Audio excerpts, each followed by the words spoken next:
Om Mantranam Jivabhuta Tuya Shmita Shakti Rupaya Tatahina Vararohe Nishfalaha Sharda Bravat Om Shantihi Shantihi Shantihi.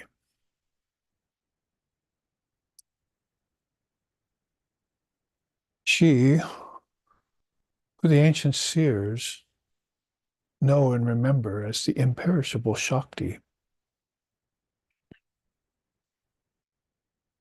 is the profound and deep meaning in all the slokas and sutras of the revealed scriptures.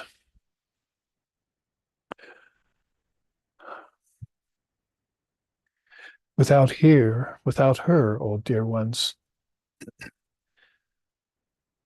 all the tattvas like fire, earth, air, water, and ether would be like clouds with no rain.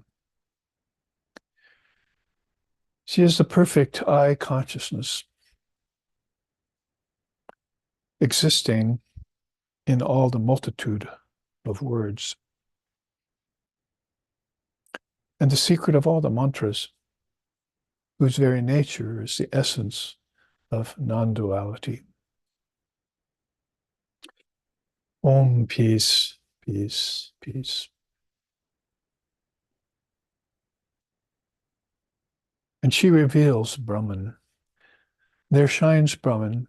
May that Brahman protect us. May Brahman sustain us. And may Brahman illumine our thinking process. May we not find fault with each other, with the world, or with the Dharma teachings. And may what we study be a source of inspiration to us eternally. Om, peace, peace, peace. May peace be unto us, and may peace be unto all. Om, Hari Om, Hari Om, Hari Om, Tat Sat.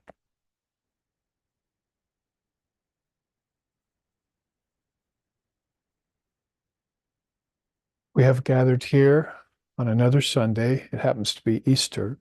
So we always remember the great words of Lord Jesus, which I was actually writing about this morning in one of the books I'm composing, that he said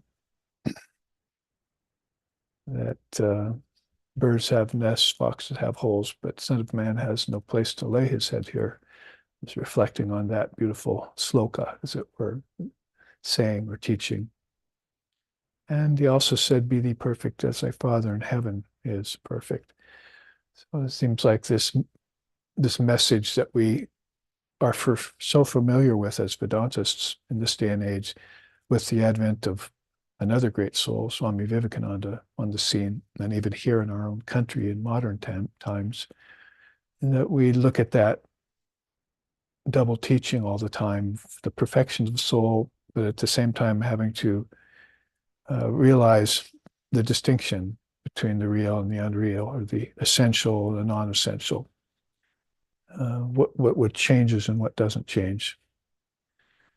And on Easter, then that's a very good subject to bring up. And we're in the third class of our series called Walker of the Skies. It's as we've explained right away, so that there was no hidden secret or mysticism around the saying, which is a very inspiring way of putting the art and act of meditation beyond the body and beyond the worlds, beyond the human ego too, outside of the sense of I, me, and mine, as Sri Krishna used to say. So that took a break from that last week as SIV staff was off the island. We live on an island. And of course, in the scriptures, that island is called Manidvipa, the jewel island of essence of Mother Kali, Divine Mother of the universe. So it's very wonderful that we actually live on a physical version of that here in the Pacific Ocean, farther away from any landmass in any other island in the world, perhaps except Easter Island. And it's Easter, so it's good that we mentioned that. So the subject that was postponed last weekend because of our being away is now reaching its third week. walker of the skies. And remember that we had gone through a chart that has that same title. It was on my left last week, but it's on my right here on your left. And we will look at aspects of that, just use it as a reference point for a reminder about this great art of walking the skies. The story being from Yoga Vasishtha. I was looking at, wow, the full version of that in 6 different languages yesterday that somebody had put up decades ago. It was such a famous scripture. You could just tap on it with your mouse and it would change languages right in front of you. So you could get the English transliteration, you could get the Sanskrit, you could get other languages in the world. How popular that scripture was. I say was because it's not so popular anymore, but it was hugely popular when I was a child. People were discovering it. So I was looking at that version and being very grateful that there was English transliteration for it, because that's not in a lot of the versions. You just get either the straight out Sanskrit and the English, and that's it. Or in some of them that were less effective, you get just the English. They're telling the stories. But it's good to have Lord Vasishtha's sayings in the original, and therefore be able to put them into English through the transliterated Sanskrit. So I was calling up a few of those quotes actually for memory, for memorization, and how much he has to say about the Kundalini, for instance, which is attendant upon the Walker of the Skies teaching, right? We've looked into it already in terms of Vasishtha's own quote there. Sri Ram asks him as a young teenager, how does one make oneself fit for higher powers?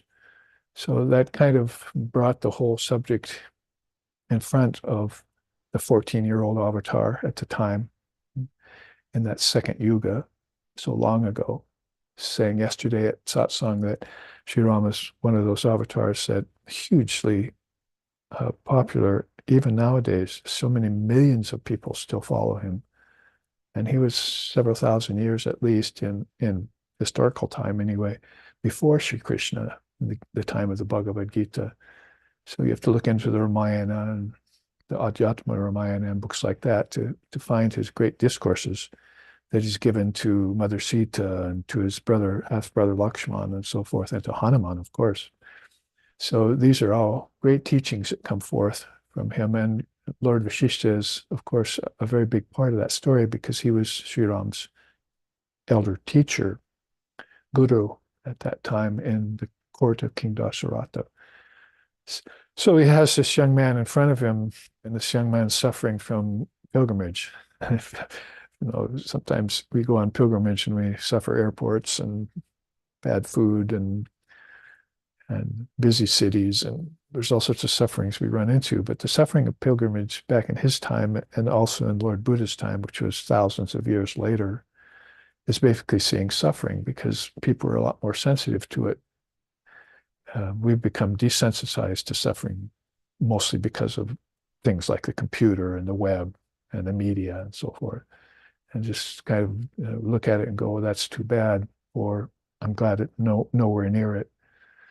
But these beings look at it, beings from India, as Lord Buddha was, and Sri Ramchandra and Lord Vasishtha and Vishwamitra, other teachers of Ram, look at it and they feel like they're, like Holy Mother said, it's gotten into the very marrow of my bones. So she's a contemporary person, lived into the 1920s, whom they call Holy Mother or Divine Mother of the Universe. And so she felt that in her very bones, the suffering of people, even the suffering of an ant, she said. She said, I would call a brute anyone who doesn't feel that compassion for suffering, which is a very startling statement for somebody as humble and retiring as she usually was.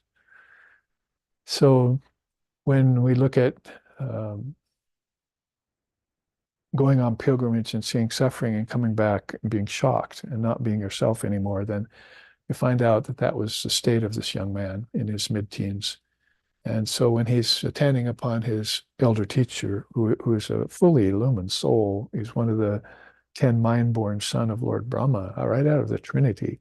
And he's taken a physical birth on earth. There's a beautiful story where Lord Brahma tells him, come here, and he puts his hand on Lord Vasishtha's head, and Lord Vasishtha all of a sudden feels like um, he's falling apart. Talk about suffering, mental suffering, the highest kind. And so, what have you done to me? What have you done for me? Uh, and then Lord Brahma put his hand on his head again and took that feeling away. And Lord Vasishtha said, why did you do that to me? He said, well, I wanted you to know what suffering feels like to people, because you're about to have a birth in the Burloka. You're about to take on a body on earth. That's how we would put that nowadays. So you have to know what they feel like down there. So it brings us up a little short to think about all these pleasures we have and our nice orderly life, if it is such, and how it gets sometimes disordered, and how we suffer various things of the body, energy, mind, intellect, even spiritual anguish, if you're a seeker, sincere seeker. So it brings you up short and think, this condition in the body is, as Vasishtha was saying in a quote I found yesterday, full of suffering. And Ashtavakra said that too. What was that quote I looked up in the Ashtavakra Samhita yesterday, which said, the primal error of dual vision brings suffering to the soul. Beautifully put. The primal error of dual vision. So if you, duality, he means, the word in the Sanskrit is dvaita. And so then he says the only remedy for that is the knowledge of non-duality, which will clear up the I, make it single. So from Vasishtha to Krishna to modern times, we have this teaching of Jnana Chakshu, the clear single I, which then sees beyond all dualities, according like suffering and happiness, suffering and pleasure, pleasure and pain. So that kind of sensitivity is in the young Sri Ram. And that's probably a good way to start out Easter, because we know Christ suffered his whole life. All the avatars suffer. Buddha suffered. It's Buddha's first noble truth is suffering is. So I don't think anyone can argue that or doubt that. But Buddha went on to say it has a cause and it has a release. And that's what Patanjali picked up on some 600 years later when he took on his birth as the father of yoga, is that suffering can be transcended. In a sense, it can't be permitted. You can't permit yourself to fall into the illusion of suffering, because it's not ultimately real, no matter how real it might feel. So, the remedy of non-duality, that's all well and good. Ashtavakra's teaching Janaka, I mean, what better couple of guru or disciple could you ever ask for than Ashtavakra and King Janaka? I mean, that's just famous. But yeah, for high-minded souls like that, sure. But what about those who have to still beat their way out of the jungle of suffering?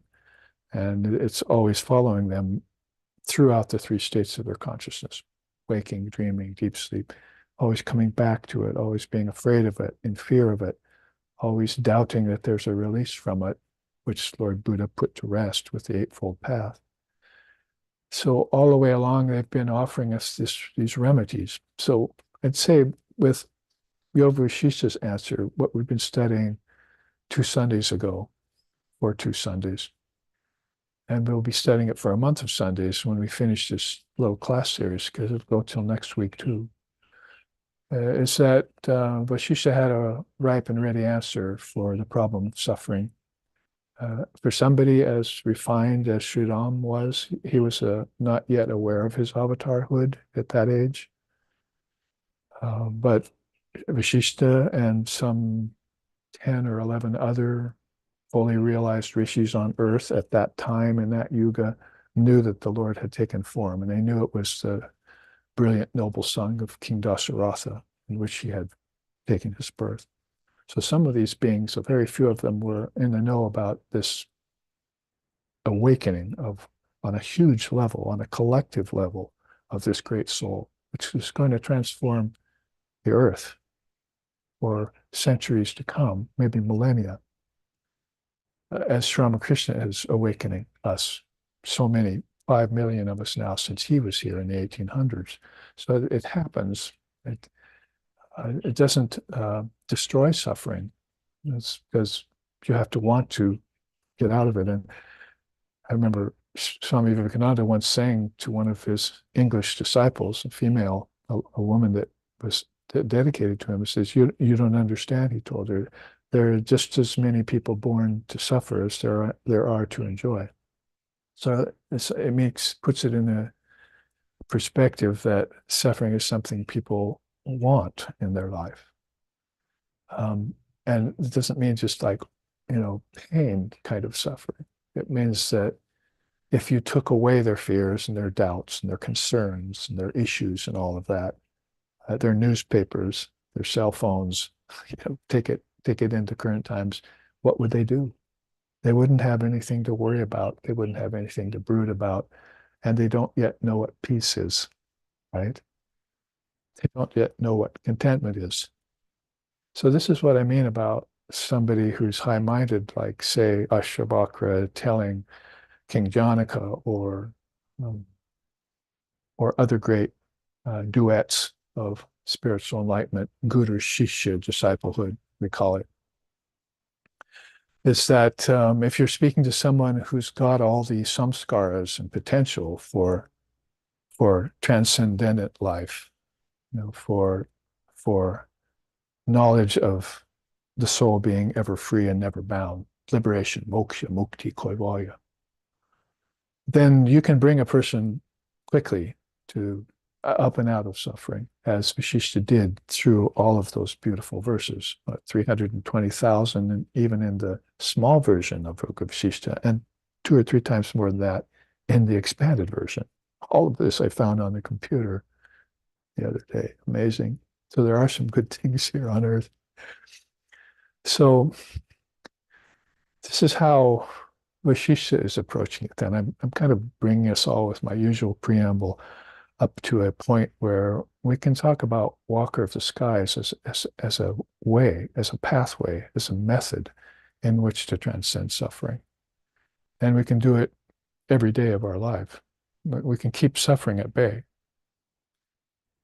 Many of us, and in SRVdom here, are initiated disciples of Sri Ramakrishna and Sri Sharda Devi and Swami Brahmananda Ji Maharaj. Those are the transmission lineages that come out of Sri Ramakrishna. Swami Shivananda too. So that being the case, then we have this beautiful boon already gifted to us, which, whether we know it or not, probably has already alleviated most of our suffering. Remember, there's a lot of suffering in doubt, and there's a lot of suffering in fear. And these are primal things. If you were to look at the curtain of nescience, which stands between one bardo and another bardo, like your birth on earth, your death on earth, and your transition into another world, inside the world, call it Shambhala worlds, call it lokas, call it heaven, whatever it is, when the soul transmigrates back through from one world to another, it goes through this thick kind of membrane of forgetfulness. That's why many of us are hard put to remember our true nature. What do you mean I'm pure and I'm perfect? You say to your teacher when you're young, I can't accept that yet. I'm obviously so imperfect. So that curtain of nescience, if you were to study it, and if you were to be able to, as one story in Yoga Vasishtha puts it, go to Lord Shiva and ask him, what is this curtain of nescience? And he would tell you, well, it's basically made up of fear and doubt and brooding. And it's brooding on your non-self. Uh, life without God is the definition of brooding on the non-self. I was saying yesterday, I remember at satsang, I said, if you study a field of matter as if it were real, then you forego studying the field of consciousness, like the rishis and the yogis and the saints and the sages and the mahuts, that the Mahatmas and so forth do. Then, you're automatically giving your soul to the illusion of finitude. That's how our founder put it. You're giving your soul to the illusion of finitude, or you're committing spiritual suicide. And so you come up with things like AI. You see. So yesterday I said, we're not into AI, we're into IA. AI is artificial intelligence. IA is intelligent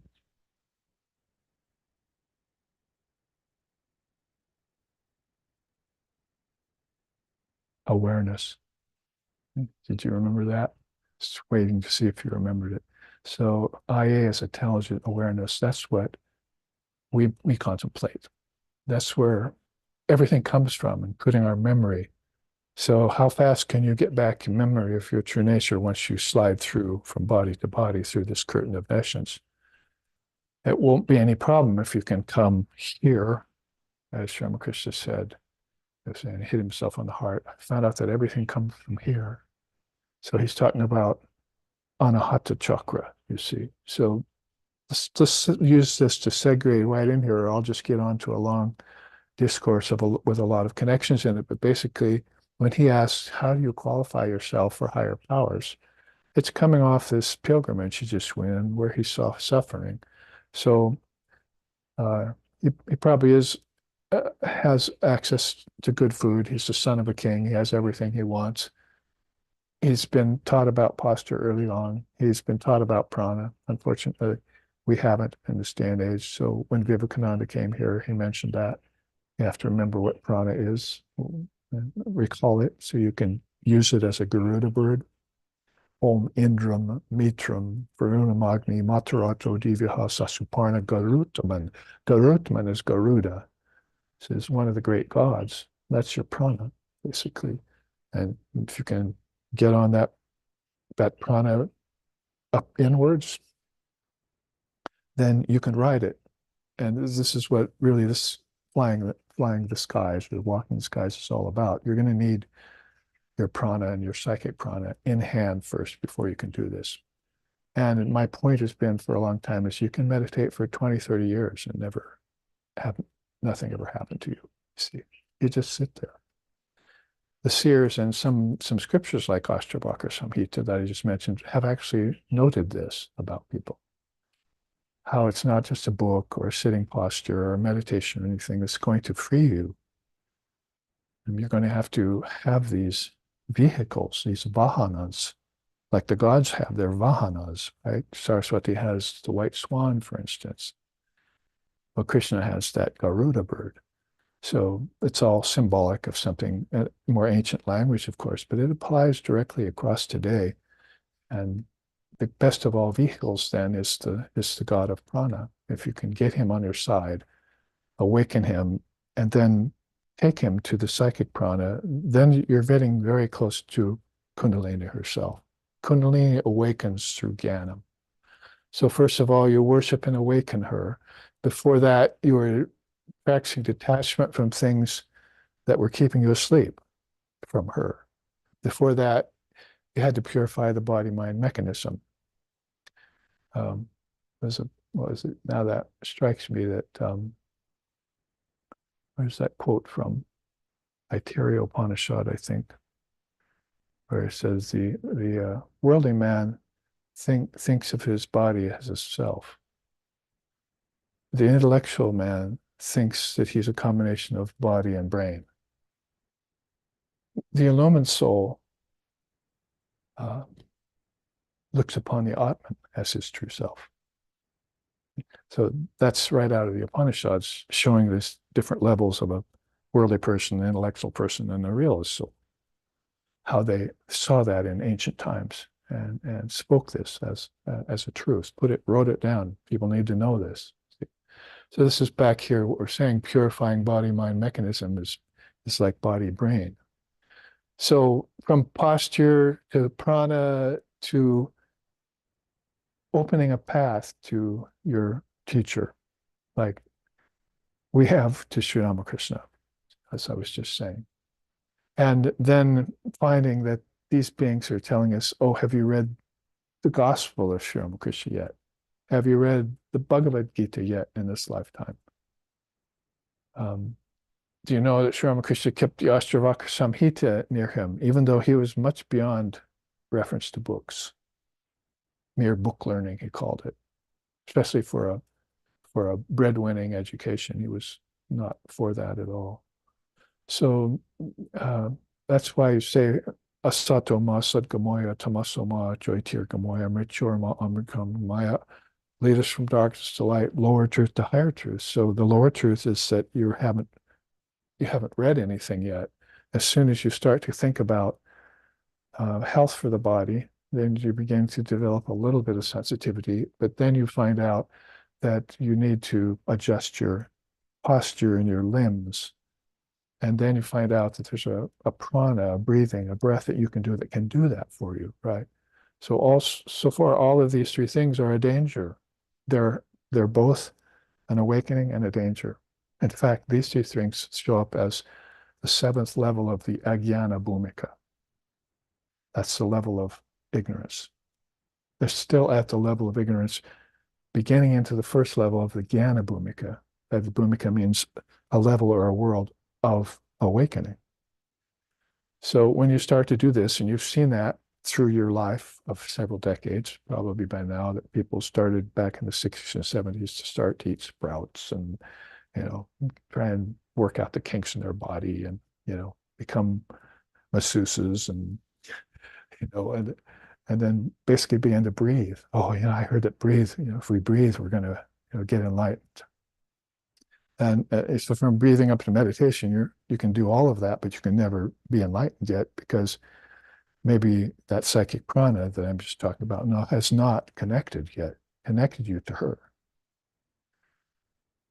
So when Lord Vasishtha is talking like this way to Ram, he's telling him about the story of Queen Chudala who awoke to higher truth and found Kundalini inside of herself. And her husband, King Shikidwaja, who did not awaken at that level. He was a good moral king, just and all that, but he wasn't ready yet and didn't have the facility yet and was probably pressed down by some arrogance and pride in him, in his learning, like an intellectual would be, to where you're not going to give yourself away to a higher ideal. But she was able to do that quickly and swiftly. She awoke on different levels of her own consciousness. I remember Swami Abhedananda as a young boy, Sri Ramakrishna's direct disciple. I was always so inspired and even thrilled by saying how I had to sneak out of my parents' house at night to go see the Paramahamsa, see Sri Ramakrishna, because my parents didn't want me to go near him because they were afraid I'd become a monk. Worse. Some parents in you go, oh, great, you're becoming a monk. But some are like, don't go near those holy people. So in Swami Abhedananda's case, his name was Kali as a young boy. He had to sneak out of his house at night, and he walked through the jungle and came to the Dakshinesha Kali temple. And we walked around it just months ago in this new road they have that's just marvelous, but I don't want to get too far off here. Walked through the jungle to the Kali temple, sat with Sri Ramakrishna at night, heard his words, got his transmission, went back home, snuck back into a house, into his room, laid down and had these beautiful meditations that he described. It's like the master just opened up all the nadis to walk in the skies for him. So you have people on record in this very time who are talking about Kundalini awakening. They might use different language, but that's pretty much what it amounts to. And look how ancient it is, all the way back to the 10 mind-born sons of Lord Brahma at the beginning of a cycle, teaching an avatar in the second yuga. That's thousands of years old. And that's just by historical age, chronological way of thinking. So I'm reminding you of that when we come up here to how Queen Chudala was swiftly moving through these levels and was able to awaken through Jnanam. And as she did so,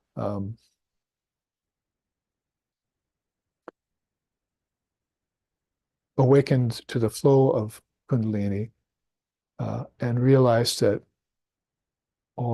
everything is. You see, that Brahman is pure consciousness. Prajnanam Brahma. That's in the Aitareya Upanishad. I came upon it yesterday. Prajnanam Brahma. It's one of the great four sayings, right? So she realized that everything's eternal. But then the Kundalini started to reach her heart, and she was going into deeper meditations, and the nadis became inflated.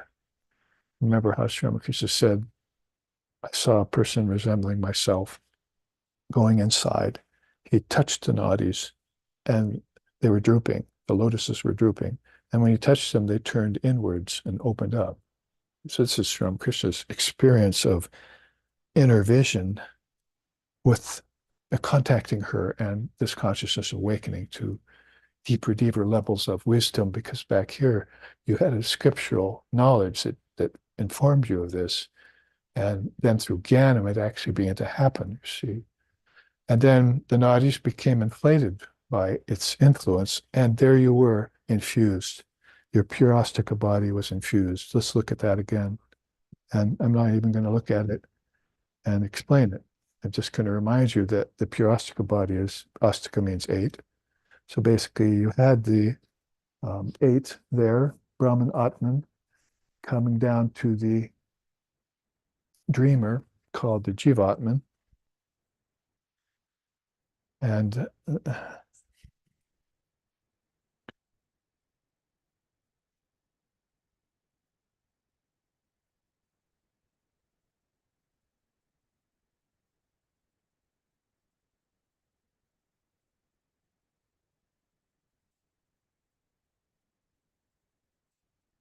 how the five of these eightfold Purastika body got formed. Remember that from last week, 2 weeks ago. So I just want to bring it back to your attention because it's on our main chart here. So she's feeling this, the nadis inflate. She's feeling higher awareness, greater expansion, more capacity of her mind. It's not something that, because you heard Sri Ramakrishna say, I touched it and I saw them open, that you're actually seeing with the physical eye. No one has seen God with these eyes. So you have inner perception that's expanding inside of you. You're feeling this. Feeling's not the best word. Intuiting, that's not the best word either. Experiencing it, envisioning it, those are better words. But it does have its effect outward into the rest of your body-mind mechanism. So you see all of these 5 things, the ego, the mind, the intellect, and the 5 senses go together with the body, deha, to make the pure astika body. And I want to remind you quickly of the beautiful saying here. When the various elements of the subtle body are purified, it is then that the precious Kundalini Shakti loves to sport through this Puryastika body. Okay. This is Ram is sitting here, young boy, listening to Vasishtha tell him this. Because maybe he's got in his mind something, oh, this body is, going to die. It's impermanent. It's full of blood and excrement and all the different things that you hear in India from the renunciate side of yogis and so forth. But this might be something new that Ram is keying in on his great older teacher about. Sees that, oh, this Purastika body, yeah, we can see how it formed, how the ego formed, how the mind formed, how the intellect formed, how the 5 senses were formed by brooding on the objects and so forth. And you remember it all. And then all of a sudden, it became inflated. See, these nadis become inflated. And it's not the same body anymore.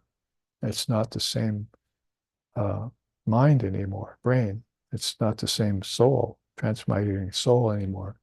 It's as if the transmigration stopped right there. It's like the breathing stopping. oh, I think I'll stop the breath now and just be in kumbhaka. And I think I'll stop the thoughts of my mind now and just be in samadhi. It's all a stoppage. It's a ceasing. Cease and be still, she says. If she's on the battlefield of relativity, she'll say hum, which means everything cease and be still. It's one of her powerful mantra, bijams. And everything will freeze in its place and melt like they were made of ice. And they were animated by her, but she withdrew her power from them. And the senses, body, all of that dissolve back. And then she says, see that, now practice that, you see. How would you practice that? Yacho niva, uh, the dissolving, yachatmani tamniyasha, buddhaudiyam, yachacha bodhisakshini. You want to dissolve or join. As you dissolve, you join words. That's your mantra, your bijams, your knowledge, wisdom. Join words back into their source, the mind. And join those two back into the intellect, your wisdom. Join those three back to the witness that's looking on. See? And then join all of those back to the Atman. Finally, join it all to Brahman, because Brahman is the soul, capital S, in everything. So this is what's going to take place in involution style, and is taking place in Queen Chudala's body-mind mechanism and in her transmigrating soul. She's swiftly given up the idea that she's anything but just eternal life. And for a queen to do this, it's a huge feat, a great accomplishment to do this. The king can't do it. So body-mind gain great strength from this, and then onwards towards what's to come. Kundalini reaches the Sushumna. We're jumping to the chase there, aren't we? But if you remember, now that this chart has been shown again to you, is that we saw a version of how to do it through Akshaya Upanishad, right? And we studied that and we almost finished it. So I'm not going to take us into it deeper again as I have another chart I want to show you that will take us deeper. But here you see that's on the screen there, I think, is the Akshaya Upanishad's 7 stages of yoga and how the Upanishads break it down. You can see that we went through yoga, then vichara bhumika, there's that word again. It's like consult all the great teachers and begin to qualify yourself. You've reached the inner land, which you're going to do that. I was thinking back, and yesterday was somebody brought up a question, satsang, maybe 30 hours I spent in study last week. And many scriptures went by, reviewing them and so forth. And that's just what I do every day. So, thankfully, I'm old and retired, as they say, but I have time. But I've made time all my life since my 20s to do this. And so this will inflate the nadis. See, this will get her interested in you as an individual soul, so that you can forget about being an individual soul and you can become an indivisible soul. That's what Queen Chudala has done. She's forgot her individuality. Now she's remembered her indivisibility, her oneness, her homogeneity, her not two-ness, that she's one with Brahman. So this is all qualifying yourself, see. And then we went on to say that asansarga, you attain detachment in stages, right? So you can see how similar Upanishads. Of course, Vasishtha is a master of the Upanishads, and this is Vedanta. Then the 4th step across the board was swapna, and that's what I mentioned about waking up from the dream. I said pretty soon, what is waking up from the dream of life? Realizing that it is a dream. That's the waking. So you awaken from the awakened state, and then you see that it's just like my dream state last night. It changes all the time, and I've been into it for so many lifetimes. And I was reading about that in Yoga Vasishtha yesterday. How many lifetimes Yoga Vasishtha, Lord Vasishtha is telling that in a story that this soul had finally, wanted to stop that, cease and be still. And so got to same-sidedness and established himself in non-duality. And so that would begin to render the whole thing sushupti. And that means pretty much deep sleep. So deep sleep simulates samadhi, and it also simulates formlessness, where seeds have been dissolved back into their origins. Just like with the parastika body, you were dissolving senses back to their origins, right? And elements back into as they went along with it. And as if you dissolved elements back, you would also dissolve the objects made of the elements back.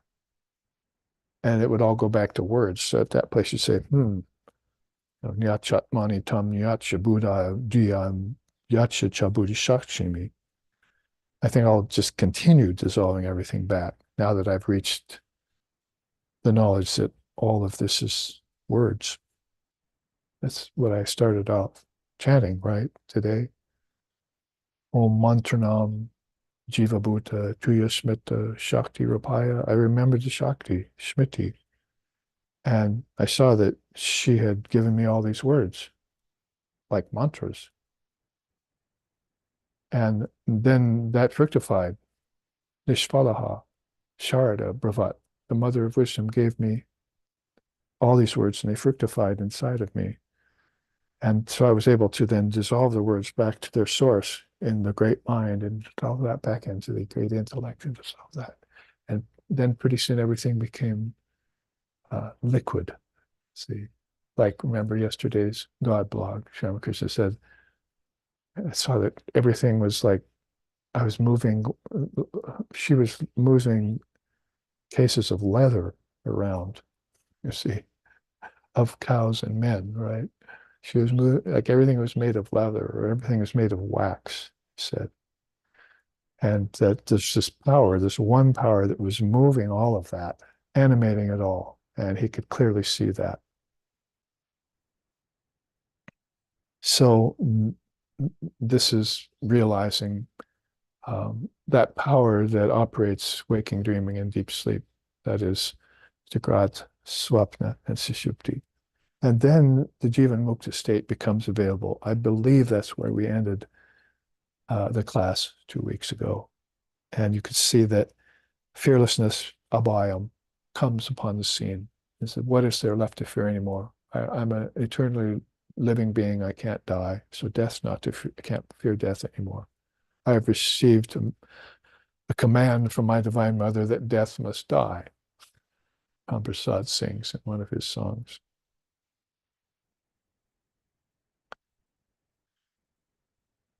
And seeing only oneness everywhere, as I just described in the case of Sri Ramakrishna. And finally, it ends in what the Akshu Upanishad calls Videha Mukti.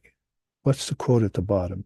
Free of impurity, inherently holy, lifted above mind and words, beyond the darkness of ignorance, beyond all appearances, such is the one who possesses Akshi and who has mastered this supreme devotion.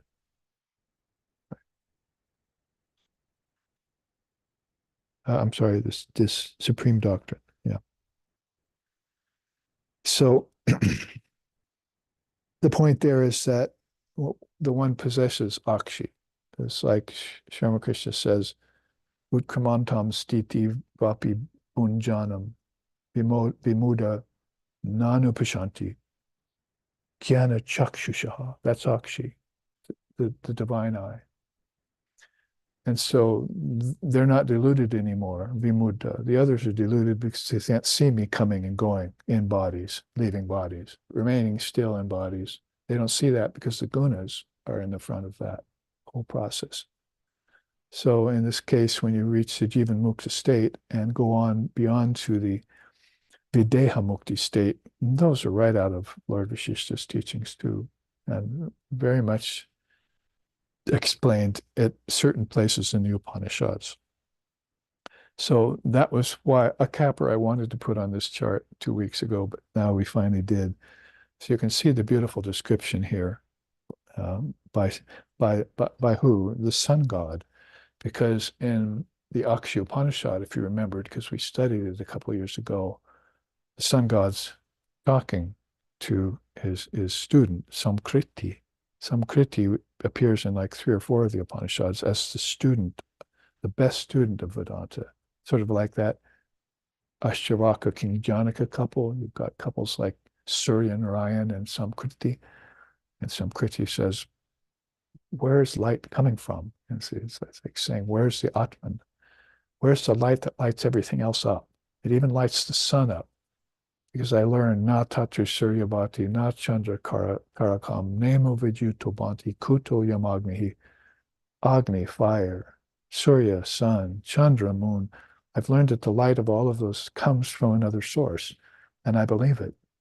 So tell me where that light is emanating from, so that I might go there. So he meditated on the sun god. And because he was raised in India in ancient times, unlike all of us here in modern times, he knew that he wasn't going to meditate on the actual sun. See, like people were saying the other day, I saw it went by on the computers. It said, "Oh, it's good to look at the eclipse, but not without proper glasses." See, so they're all focused on this, as if this phenomenon in the sky is something to see again and again every year. Oh, let's go see the eclipse. But who's like Sankriti is seeking the source of light of the millions and billions of suns that we've discovered in the night sky. Not one of those great discoverers has said, where does that light come from? That's what you call, that's what turns into AI, see, artificial intelligence. And instead of IA, intelligent awareness. Intelligent awareness is in Sankriti, is in the sun god, is in Ashtavakra, is in King Janaka. They were going for the source of everything. They thought about it every day, 30 hours a week. What's that? Every breath was drawn in it.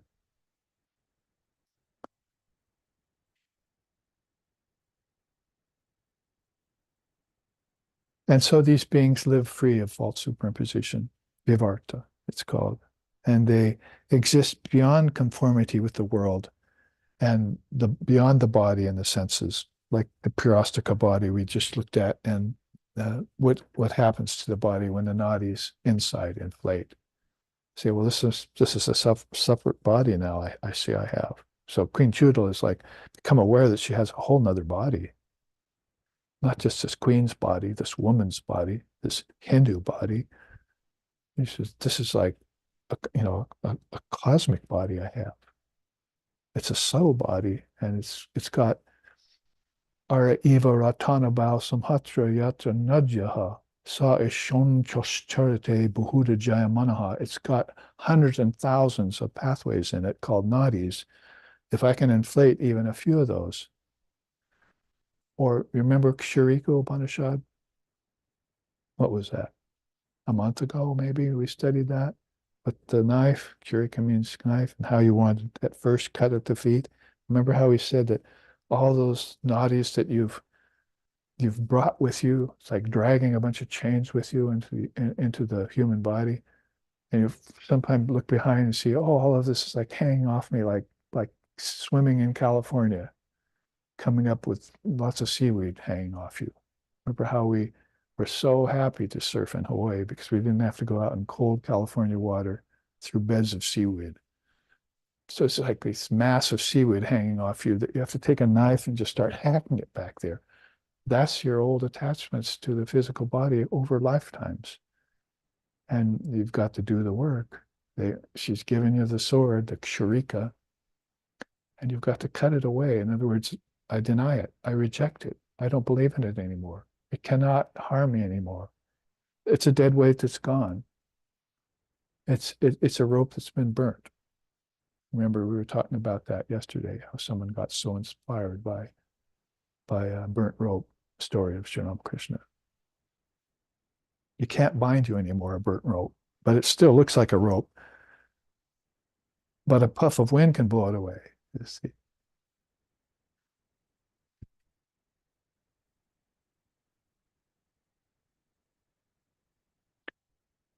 A person at the Jivan Mukta and Videha Mukta level of things is totally aware of the primal vibration. That's the pranava. I found that again in Yoga Vasishtha yesterday, talking about this is all comes from the pranava. All is in consciousness, and it comes forth through the pranava. That's Om. So you could see here, be in full comprehension and direct experience of Om. So a person who's taken in through this process, like Sri Ramakrishna said, and comes to behold or hear with an inner ear, just like there's an inner eye, the sound of Om, is thunderstruck by it and can spend days and days meditating on it and come in and out of it. And at the time of birth and the time of death, many souls will hear that Om, like kettle drums playing, Upanishad says, like the rumbling of thousands of bees in a hive. This still primal, alive, thrilling to hear. It tells you what? I am Brahman, the illumined intelligence, and the bliss that comes from that. So finishing up that chart brings us to more to the point of what the main chart of today is about. In the time remaining, because we do have next Sunday too, let's look then at these lokas and these nadis. Sanskrit words we need to become conversant with, familiar with, lokas and nadis, worlds and passageways, is basically. And we shouldn't have to jump too far because if you're raised in Christian country and you're aware of Jesus's teachings, then you have him saying, the kingdoms of heaven are within you. And you also have him saying, in the beginning was the Word was with God, the Word was God. All of these things are just straight across the board conversant with and the teachings of Mother India, and worked their way through Persia and Greece and Rome and all the way to America in modern times, as this canon that we're talking about, this enlightening wisdom that somehow remained untampered with all this time, that we can sit here today in a far off island in an ocean in the year 2024 and just talk about this great wisdom and know that we're sitting in the vibration of truth, that we finally found the truth. And what did Jesus say about it since today is Easter? Thou shalt know the truth, and the truth shall set you free. That freedom is moksha, that freedom is mukti, that freedom is kaivalya, that freedom is samadhi, that freedom is nirvana, that freedom is satori, that freedom is a sampragyata, that freedom is nirvikalpa, that freedom is the freedom of a jivana mukta and of a deha mukta. And that freedom is now in the possession of Queen Chudala. And she's known on historical records, spiritually speaking, to be one of the holders of that tradition of walking the sky. You go to a woman for that, you see, queen of men. And so, how does one make oneself fit for the attainment of such power as Queen Chudala has? Take her up as your ideal. Meditate upon her. We had other Upanishads we studied recently where father and son rishis meditated upon Annapurna. Let's remember the Annapurna Upanishad. That was a year ago. I mean, all these Upanishads we go through and take apart and look at and study and contemplate and bring back again. is all the is the soul enthralling jnanam, and it gets rid of the world bewitching maya. It destroys the ignorance accumulated through countless lifetimes. And so that in some lifetime you won't have to look back and see a bunch of seaweed hanging off you and go look for a knife to cut it away. So I said already that this is really the chart I was aiming to take apart in the most of the time today. And remember, we have gone through all of this Walker of the Skies. These might as well be steps that have been taken. You follow the arrows, follow the yellow brick road, follow the dotted line, see, uh, and find your way towards some of these realizations that Queen Chula has reached. See, until she finally feels it knocking at the upper gate, feels herself knocking at the Sushumna. And at this point, there's nothing that's going to impede her from opening up that thousand-petaled lotus. They call it Sahasrara, because Kundalini herself wants in. You see, Shiva is there, Parma Shiva is there, and the whole purpose for awakening a soul was so that Kundalini Mother could unite with Lord Shiva, the crown of the head. And this is more than just symbology now. It's beautiful ideology, symbology, metaphors, teachings, whatever you want to call them. But now you're talking about the essence of all spiritual practice and how it accumulates there, and with great force opens up from the final two petals to 1,000. From the Jnana Chakshu that's been talked about so much for so long in spiritual circles between these great gurus and shishas. And then all of a sudden, what every great guru, all the way to Ishvara itself, has been waiting for each of the plants in that cosmic garden, to fructify. That's Lord Patanjali. I was looking at his Ishvara slokas. There's 2 or 3 of them in the Yoga Sutras.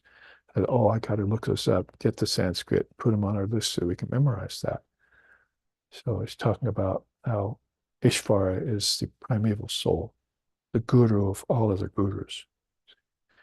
So he's paying reverence to that supreme soul, and says because he's the only soul that's not delimited by time, he says.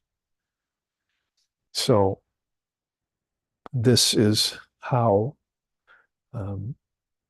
the knocking on the door of the Jnana-Chakshu that Ishvara presides over, he's going to recognize the Shakti, because Ishvara form has its Shakti. Call her Radha, call her Sita, call her Sharada, call her Mary, call her Yashodhara. Lord Buddha was married. Did you know that? So basically, that's the primal Shakti, the Adi Shakti herself, about to make this appearance at the opening of 1,000-petaled lotus. So it all began back here, as we're saying on this chart, with these openings. You can see all these slokas, one of which I just chanted in Sanskrit a little while ago, are strewn about this chart. Prajna Upanishad says, in the heart dwells Atman. There are 101 nerves centered there. Didn't we find that out with the Ksharika Upanishad some weeks ago? In each of those 101 nerves, there are 100 more, and each of those branch out into 72,000 others. In all of these, Shakti power flows. So let's invoke her, and have her flow through these nadis, open them up again, inflate them. It should be on your mind when you meditate, when you read, when you breathe, when you take food. And when you practice your devotions to the Lord in front of the altar, whatever the case may be, this should be, inflate me, O Mother, inflate these nadis, open them up, never let them close again. Should be a constant prayer. Further, within the recesses of the heart is the akasha of consciousness, with its many openings, shaped like the calyx of a lotus, in which all the universe exists. All of the universes exist there, and you can see them spread out here in the chart. See, basically the six chakra system. Of course, there's the seventh up here, but the six are actually called, as we were talking about yesterday in Shaivism, spandhas. They're vibrating spheres of consciousness where souls who take subtle and causal bodies are gathering to enjoy bliss, the sport of the Lord. Remember the God blog last week, the two purposes for Vidyamaya? Remember that was the first one I put out on Monday. What are the two purposes for Vidyamaya? I can remember. Aware of the nature of relativity and to taste the bliss of God. Yeah.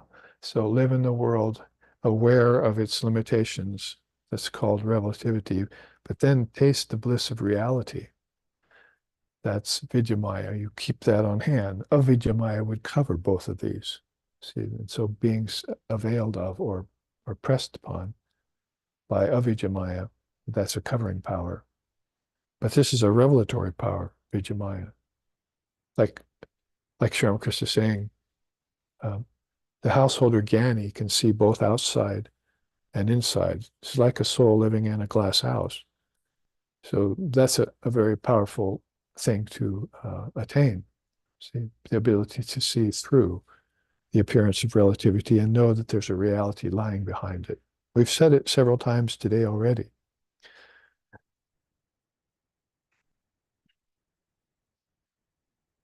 The individual soul is as subtle as a hairpoint, divided and subdivided hundreds of times. Another way of looking at these nadis coming off of consciousness. Ram Prasad sings in one of his songs, bathed at the most sacred confluence of the holy rivers, found within the precious human body, where the three spiritual nerve currents meet. Those are Ida, Pingala, Sushumna. Yeah, the Sushumna up the center and the Ida and the Pingala. So sun and moon, male and female, all these various assignments that they give to it. Now you've said it, now you know the knowledge of it, now envision it in your deepest meditation and ask her to flow more fully along it.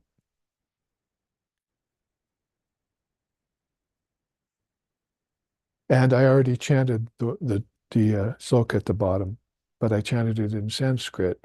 Ara Eva Ratanabhau. Ratanabhau is a chariot.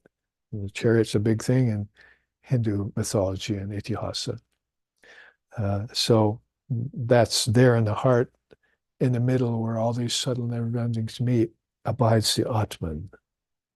So here's where Kundalini yoga and Vedanta come together, like Vasishtha is coming together with Shiram, and see how these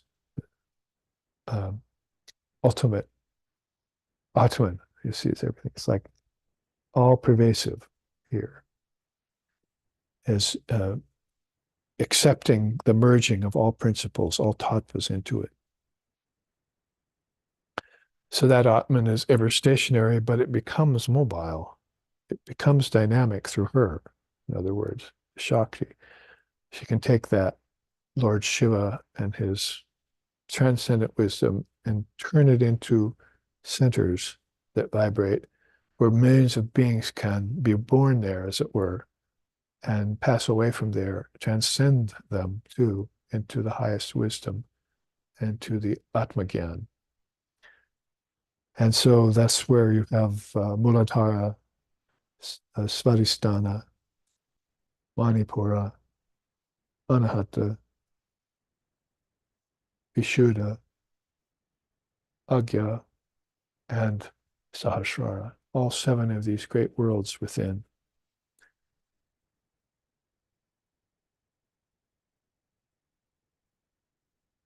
And you meditate upon it as Om, right?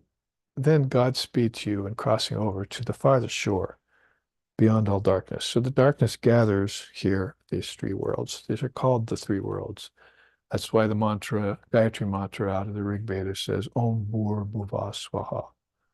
It says if we want peace to come to those 3 worlds, and we have peace from here on up, that is from here on in, but we want to try and confer it on the asuras, on the ancestors, on the human beings, on the animals and plants. We want to bring that peace there because Brahman is everywhere. So there's no reason why we can't bring that out of hiding. And she's the best vehicle for it. Vahana, she's the Mahavahan, the Mahavani. She's the greatest vehicle for it all. And so all we have to do is awaken her. If we pass through what? The curtain of nations, right? Vishnu Granti. If we pass through that and take up a body there like Lord Vasishtha did, and like Sri Ram did, like Sri Ramakrishna did, like Swami Vivekananda did, like Holy Mother did, and take up a body with their minds still in the highest awareness, assume a body with all its conditionings, attributes, and so forth, and then be there for 100 years.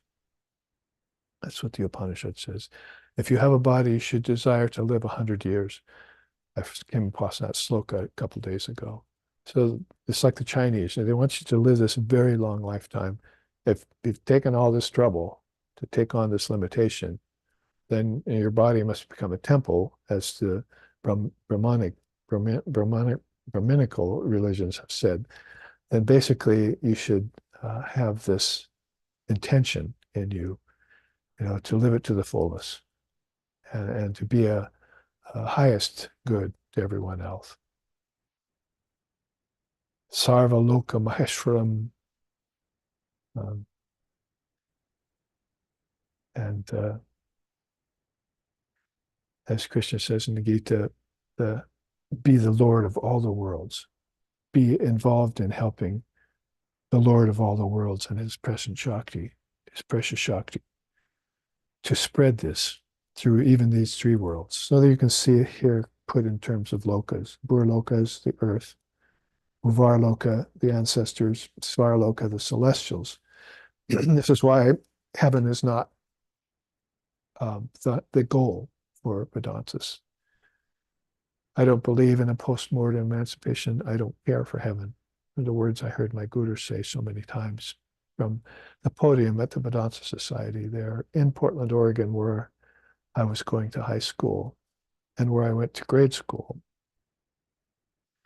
So that was how it was placed in terms of getting beyond the physical, getting beyond the astral, getting beyond the celestial realms, and opening up past this Vishnu Grunti.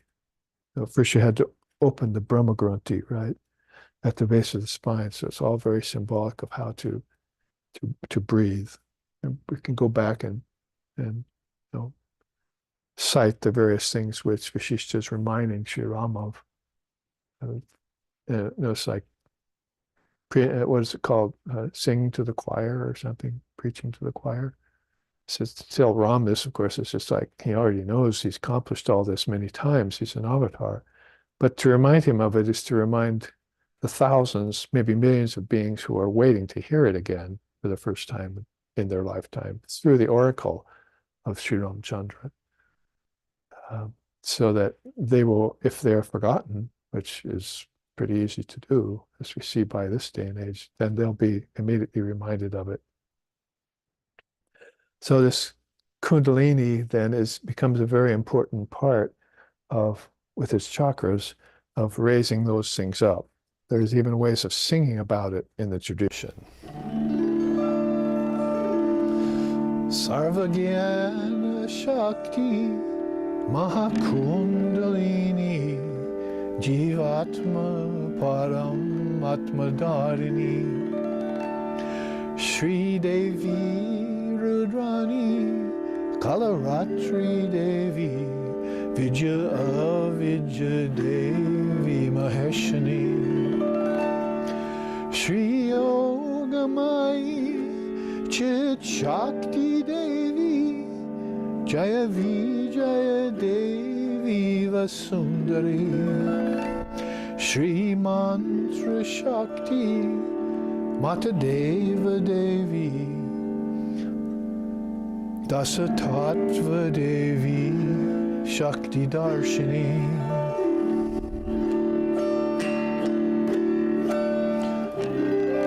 Shri Devi Padam Shri Devi Padam Shri Devi Padam Shri Devi Padam.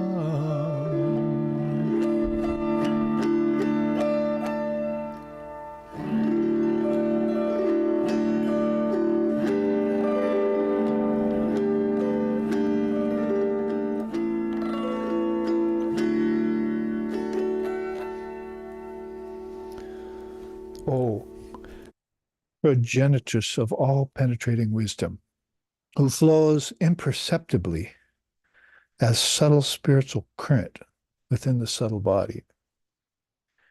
You hold all souls and absolute reality within you, Sesasushumna.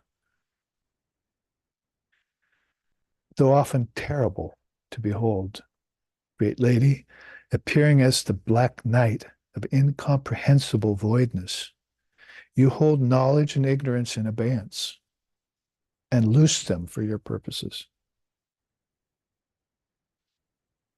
O goddess of all the gods, who embodies his comprehension in all the great statements of the scriptures, you operate all cosmic principles and grant communion with divine nature. O Mother of the three worlds, source and origin of their infinite supply as well, thou art transcendent wisdom, residing perfectly in one indivisible existence. Shri Devi Padam sent, I bow at your feet, O Mother. O great lady, I bow at your feet, because you hold all this within it. You're even the mother of the gods, which is, of course, celestials here. And so penetrating from the Brahma Granthi through the curtain of Neshin to the Vishnu Granthi, before you can see all of these webs. You see, it's like a network of these webs.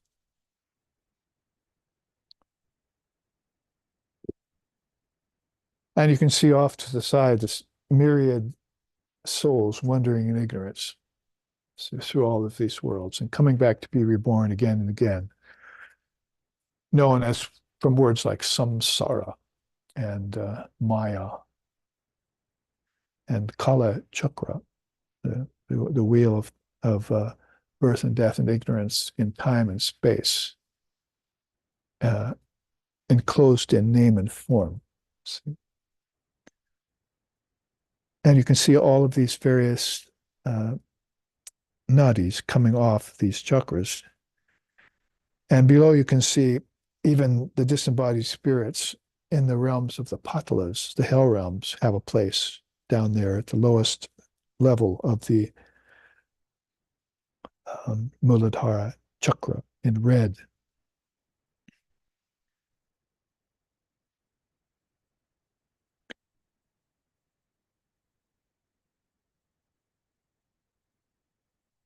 This Vishnu Granthi that these souls are trying to, like Queen Chudala has done, and King Shikidraja is trying to do, penetrate through here. He probably makes some headway and has visions of the higher centers. It's just like all of us do. We might have great dreams, we may have fine meditations, we might have, breathless state, we might have a feeling of formlessness that's accompanied by elation or bliss, even subtle bliss. And so King Shikidwaja is probably uh, having experience of that. But Queen Chudala has penetrated, see, and so she's opened up the heart chakra and is going towards deeper and deeper communion with the ultimate reality. You can see that it's not, it's impenetrable without real love. So that's kind of the rule of thumb for the ancestors. They have love, not of God, but of the earth. If they had love of God, they'd be teaching it to you, and you were born to them. Did your parents ever teach you that? Can love be taught? Might be another question.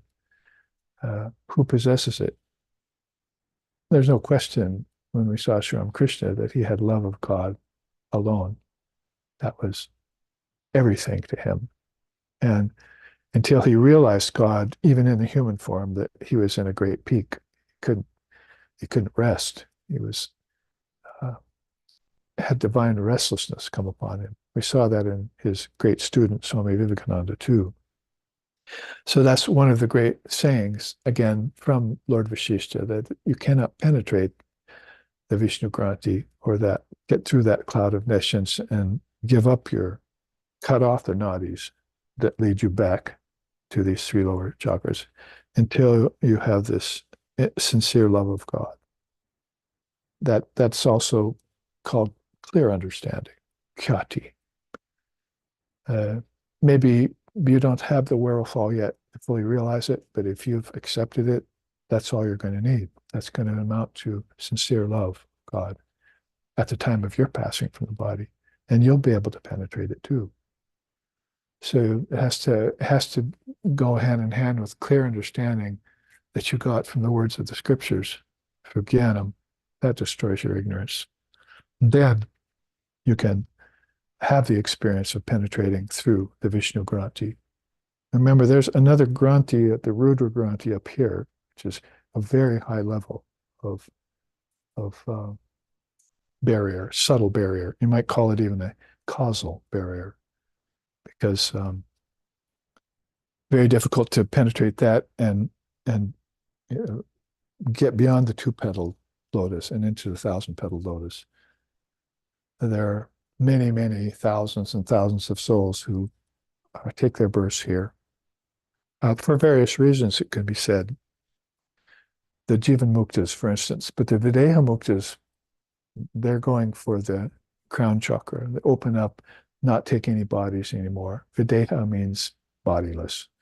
So they're getting used to this great formless reality that they want to uh, lose themselves in, dissolve the self in, and everything that the self has attached to it in terms of subtle conditionings.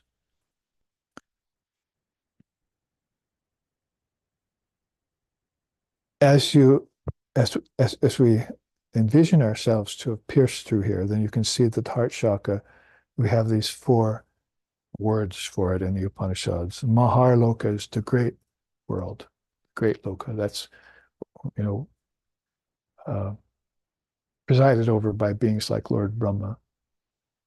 The Mahat is also, Samkhya is also associated very deeply with the Mahar Loka, the great Loka. Jana Loka, Tapar Loka, where all the ascetics are gathering and making, stirring up their power to make this final penetration through the Rudra Granti. And finally, Brahmaloka, famous. You see, could have put a picture of Swami Vivekananda there because Ramakrishna said he's the first of the seven rishis. He presides, there's a rishi that presides over all seven of these worlds. And Swami Vivekananda is the rishi for the Brahmaloka, he says. Sri Ramakrishna, the avatar himself, said that. So that it puts it in terms of the seven worlds, right? Om Bhur Bhuva Swaha. You might as well add to your mantra Mahajana Tapar Brahma Loka. You know, and that's the full seven worlds. And there there is a lot of strength that you're going to need to gather, right? Body and mind gain great strength from this process after Kundalini starts to flow upwards. So you're going to have to welcome her, propitiate her, accept her, um, give her the reins, and do the full self-surrender, have absolute faith that she will take you to the highest.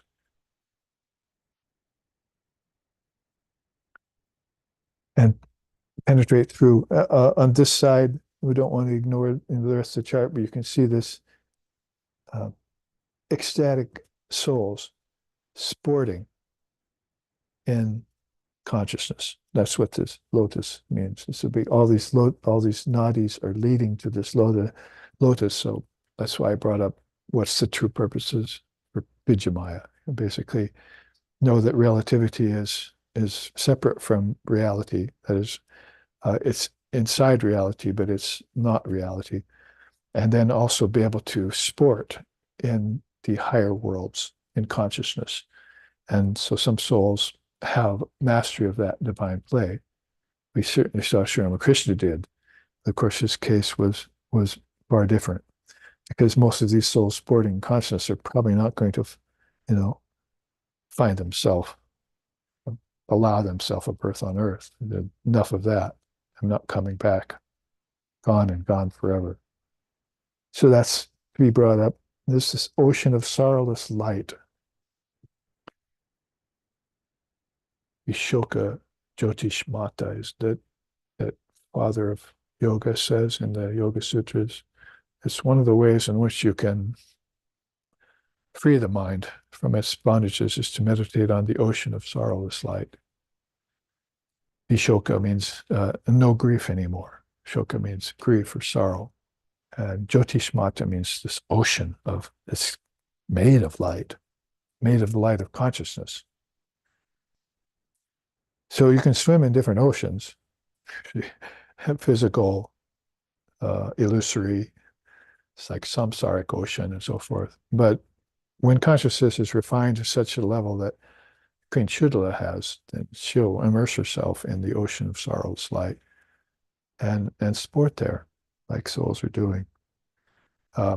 Some, will do it so briefly. Others, because they want to follow Mother and her at her behest to the Gyanachakshu and beyond to the Sahasrara, thousand petaled. So these are all facets that I placed in this chart to try and explain the inexplicable, you might say. There's the path of the moon, new moon, half moon, full moon, and the path of the sun begins, see? And then there's the giving up of form. And then there's beings called great souls, Mahatmas, and the Nityasiddhas, and the Videha Muktas, as I mentioned, free of all bodies. This is a kind of path. This column, you might say, is a kind of description of path. This side is a description of the worlds in which you move through as you take the path. And then in the middle are the seven chakras, six chakras. I could have just said that at the beginning of this chart and we could have gone home.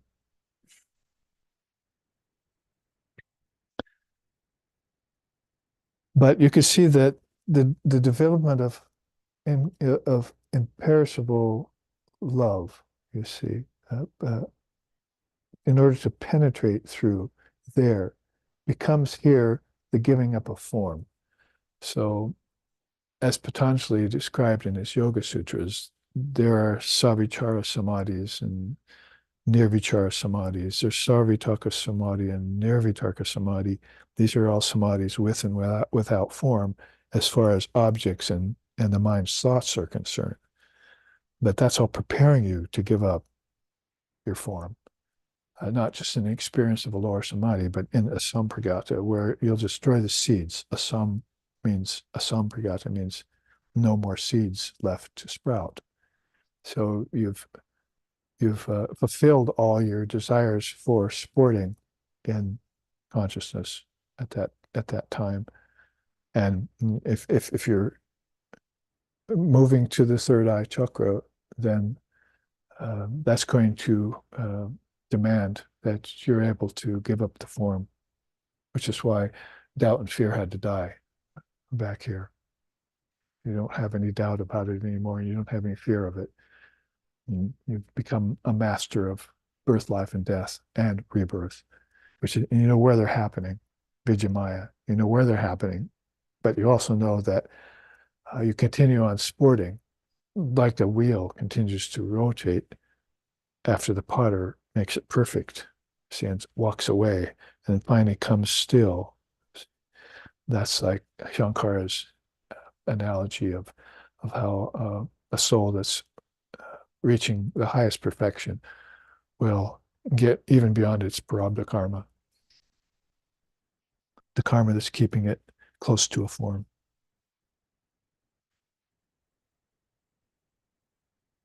The only thing left to do here is, because there's the Jnanakasha, you see, that was the ocean of light, here, occult light here, which distracted people back to birth.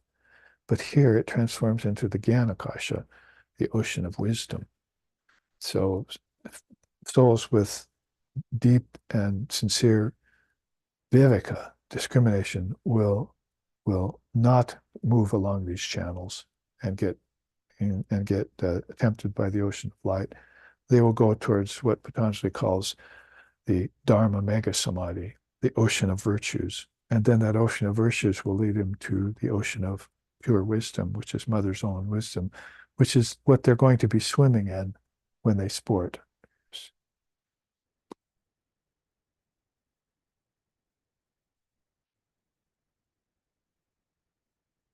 Only thing left here in the final minutes to say that this heart chakra, throat chakra connection here, as you see where these great worlds, in terms of worlds, you have these, I might say, these cities inside of the worlds. And you can see there a picture of Radha and Krishna, or call it Sita and Ram, if you want to call them that. Those three cities of high attainment that Queen Chudala holds a pass for, you see. I now can be admitted into the realm of Vaikuntha. I now can be admitted into the realm of Kailas, where I can have communion with Vishnu and Shiva. I now have admission into the island of Manidvipa, where I can visit with the highest form of Divine Mother, and as if in a grand, beautiful dream that I've had, and enjoy the elation of this expanded awareness with the highest forms, commune with the highest forms. What does it say? Beholds others walking the skies and gains blessings through communion with them. They'll finish this up next week as we walk the skies together all week.